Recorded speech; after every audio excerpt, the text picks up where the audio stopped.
Welcome to this macrame tutorial. For this one we're going to need some macrame cord, a comb, pair of scissors and a board or kind of with a clip on that is going to help secure. Now the first thing I'm going to do is I'm going to make my filler cord. Now you're going to do this all in one colour. I'm doing this in contrasting colours just so that you can see more easily. So I put that around my arm once. I've then folded it in half. Now the leaf colour or feather, you're going to wrap that again round your arm, but this time you're going to do that 10 times.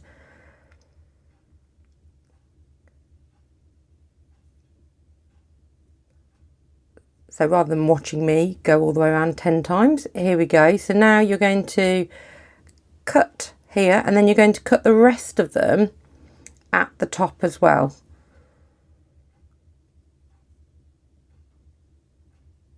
Then turn this over and cut halfway, so at the bottom of that end. Now with the strands that you've got left, each of these piles we're going to then fold in half again and we're going to cut again. So you want really quite decent sharp scissors, so it's very helpful. These haven't got to be super accurate. Generally we're looking for something that's probably between about 18 and 20 centimetres, but an arm's length's a pretty good way of measuring. So the green ones are our working cord and the white is our filler cord. So the white one, now we've placed it in half, we're just going to tuck that little loop underneath our Bulldog clip. So you could use a clipboard, you could just use some cardboard with it, but it's really good to help attach your cords to. So we should have 40 of our green cords. So these are our working cords. So we get one of our cords, we fold it in half, and we're going to have the loop going underneath the white cords, like so. The next one we're going to fold in half again, and this time we're going to do it the other way. So the loop is on the left this time. So we're going to tuck those ends under that right loop, and then the ends from the left hand side we're going to pull up through that other loop, and gently we're going to then pull together. Don't worry if you didn't get it. Don't worry about kind of pausing or stopping, because this is exactly what we're going to do all the way along. So if you're not sure at any point, don't worry, just keep watching and following along. So you fold it in half. We're going to always have the loop first of all coming out on the right hand side, and you can see where you've got that little notch on the right hand side of the first one we did, which can just help remind you that your first loop goes under and to the right.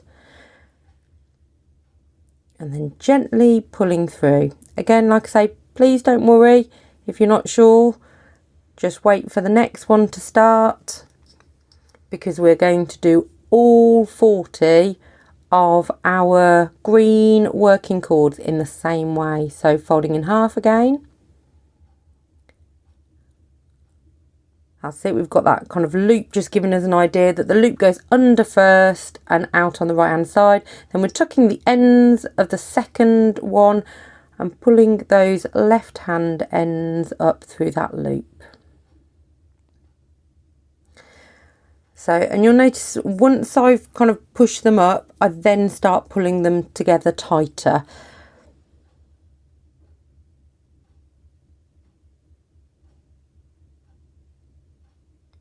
So again, it doesn't matter if you pull both of those tail ends through at the same time or kind of separately, as long as they both come through in the end.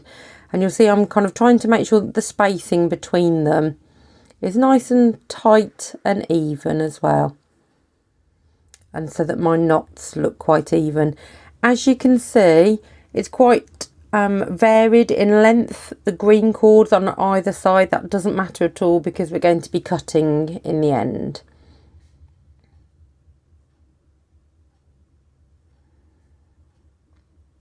So each time, before you just completely tighten it, just push it up back towards all of your other knots first at the top and then tighten it further.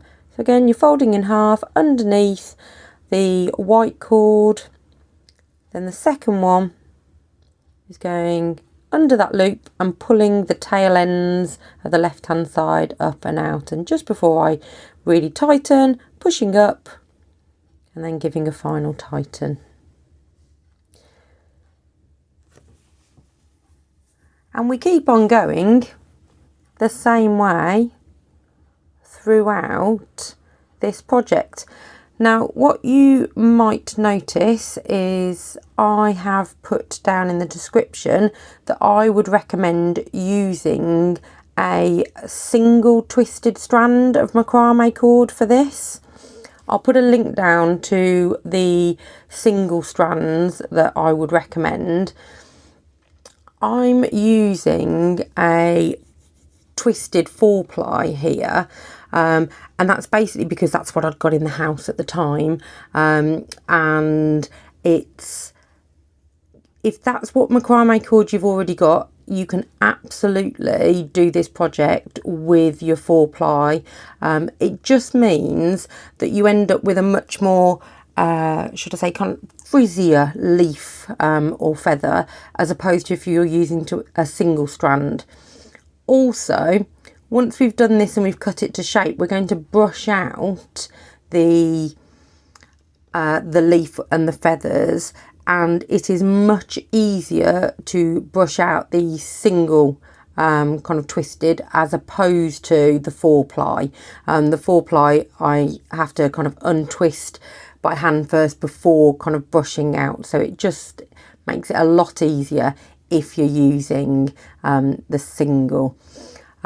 But like I say, if this is a project that you've already got some macrame cord already, you can absolutely use whatever macrame cord that you've got to have a go with this. It is a really nice simple pattern and very, very suitable for beginners. I would also say really suitable for children as well.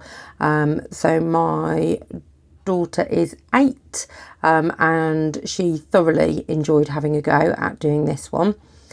If you are somebody who maybe kind of finds some of the knots on this a little bit challenging, you can still get a really good effect just by putting, rather than doing this kind of with two kind of macrame strands that come together, you can actually just put one of the working cords behind your filler cord and just tie a standard knot in it. You will still get a really good effect, and the leaf that sat as an example in the bottom left corner, the kind of vein stem that's going through that, you'll notice that there's quite a few different types of knots that I was having a play with at doing. So it really doesn't matter how you do it, you will still get a really good effect just by tying straightforward knots. So it's a really good one that you could practice with children, especially kind of children who are learning to kind of tie up kind of laces and things like that, and just kind of getting them used to just having a go at standard knots. This would work really well. You could also, with this one, alternate how we're doing kind of this. So I am always putting that first working cord underneath with the loop to the right. What you could do is you could alternate, and the only difference is that you're going to then put your loop coming out to the left and do everything in reverse. So, and again, you can get a really nice pattern with that as well. So it's a great one if you're a beginner for macrame, but also if you're a beginner or quite new to macrame and just want the freedom to have a little bit of a play and see what happens when you try different knots. So we're getting closer to the finish. So, and as you can see, it really doesn't matter kind of on the length. So we didn't need to be desperately accurate when we were doing our arm's lengths at the start. Like I say, you can, if you would prefer to use a tape measure or ruler to measure them out, you can. I just find it much easier just to use my arm as a measurement for this one, so that as it doesn't really matter on how accurate it is with the cord lengths. So also with yours, I would recommend, as I've put in the description, that you use the same cord colour for your filler cord and for your working cord. So I've just used that central white one just so that you can see that more easily when we are doing each of these knots. But what you'll have is that centre kind of white filler cord will form the very, very tip of your leaf or your feather. So it's really nice to have that in the same colour.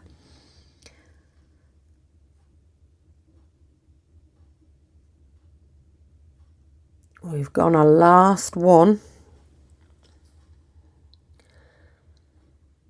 Now, once you've finished this last one, you can decide that you want to tie a knot in your white filler cords to hold all those green in place now, or you can wait until you've done your cutting. I generally like to wait until I've done my kind of cutting and brushing. So here, this is where I was saying that the one I'm using is the 4-ply, so I'm needing to unravel all of these. If you've used the single twisted, you won't need to do this step at all. And I will kind of skip through this because you really don't want to see me having problems with my hands as I go further along trying to untwist these. So definitely single strand will help a lot more. So as you can see, the bit on the right is what I have untwisted, and now we're going to use the comb. Now this is just like a standard kind of hair comb. What I have found works even better than this is a little mini pet brush, like one that you'd use for cats or guinea pigs. Works really, really well to be able to brush this out. Definitely brush out the front and the reverse. So you often kind of get bits that just haven't quite got untangled on the back otherwise. And you don't have to worry about being too gentle. You can be quite firm, but what you'll see is that my one hand is holding on to the centre part of that leaf as I brush it, which helps to keep it in a good shape.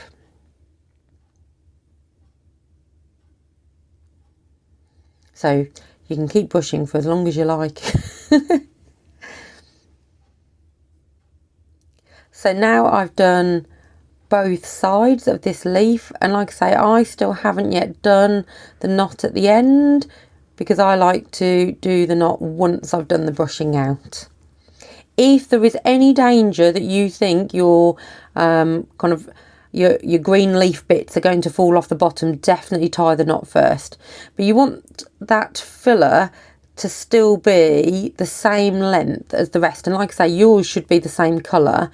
Mine is just white, just so that you can see kind of the contrast, but this will then form the nice tip of your feather or your leaf.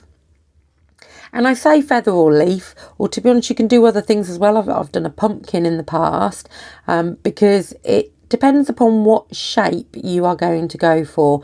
In the pattern that you can download, and I'll pop the link in the description, I have put out a template for a basic leaf and a basic feather.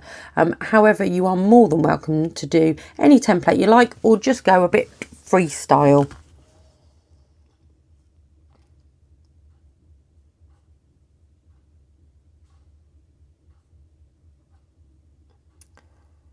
And you can see now, if it was to be the same colour like yours will be, how that bottom will just blend in really nicely. So I prefer to have it out of the hook to be able to do this bit.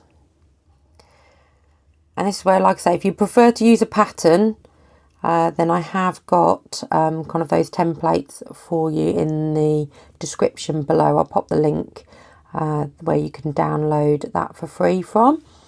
But I quite like to go a bit freestyle, and I'm purposely, when I do this leaf, making one side of the leaf just a little bit thicker. I'll see if you can notice when I have finished. So I think what I would say is, I think I was doing this for videoing and didn't really think about it, but actually what I normally do for this is flip it over onto the other side, so I'm actually always working on kind of the better side for me, being right-handed. So again, that's something that I would definitely, if you're kind of cutting out either freestyle or on the template, just flip it over so that it's in the better place for your dominant hand. And then you want to just try and get a nice little point to the end of that leaf. So once you've done this bit, we're going to need our comb back out.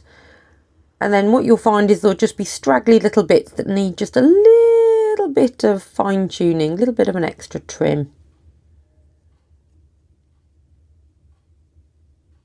Now once you've done one of these, you can always hang it up.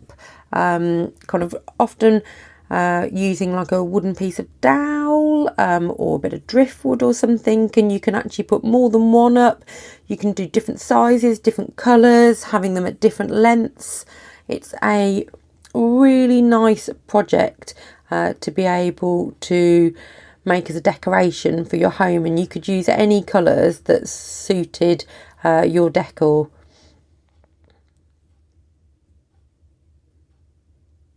So hopefully you can see that's a really nice, easy pattern to have a go at. So perfect for beginners, and there are some other videos that I'll link in the description that I also think are really good for beginners to macrame as well.